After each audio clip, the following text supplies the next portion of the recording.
नमस्कार मंडळी, मी डॉक्टर रवी शिंदे. आज पुन्हा तुमच्यासाठी रुईच्या झाडाबद्दल छानशी माहिती देणार आहे. हे झाड अतिशय गुणकारी आहे. या झाडाबद्दल जेवढं सांगू तेवढं कमीच. या पूर्ण या झाडाचा बघू शकता तुम्ही, हे पूर्ण पंचांग उपयोगी असतं.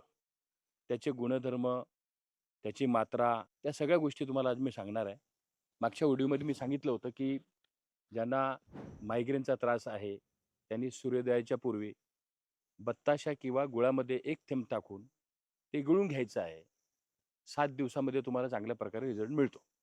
आज मी तुम्हाला या फुलांच्या बद्दलच सांगणार आहे. याला जांभळी रुई म्हणतात. जांभळी आणि पांढरी असे 2 प्रकार असतात. पण गुणधर्म सेमच असतात. काही गुणधर्म वेगळे नसतात. तर मित्रांनो, आज मी तुम्हाला हे सांगणार आहे, की ही जी फुलं दिसतात, ही जी कळी दिसते, हे झाड विषारी आहे. हे बऱ्याच आपल्या ग्रामीण भागात, महाराष्ट्रात सगळ्यांना माहिती आहे, की झाड विषारी आहे म्हणून. तुम्ही बघू शकता, ही जी कळी आहे. आता या कळीचा तुम्हाला सांगतो, हे थोडं चीक येतं. तर ही कळी आहे. तर याचा उपयोग असा आहे, की ज्यांना मूळव्याधचा त्रास आहे, ही कळी तुम्ही खाऊ शकता. अशी कळी काढायची आहे, तुम्हाला खायची. 3 दिवस, दिवसातनं एकदा. तर तुम्हाला मुळात कोणत्याही प्रकारची मुळव्याध असेल, रक्त पडत असेल, तिथे आग, ठणका होत असेल, वात पकडले असेल, पोट साफ होत नसेल, तरी याच्याने साफ होणार. 3 दिवस ही कळी खाल्ल्याच्या नंतर 4थ्या दिवशी आपल्याला तुम्हाला काय उपाय करायचे ते सांगतो.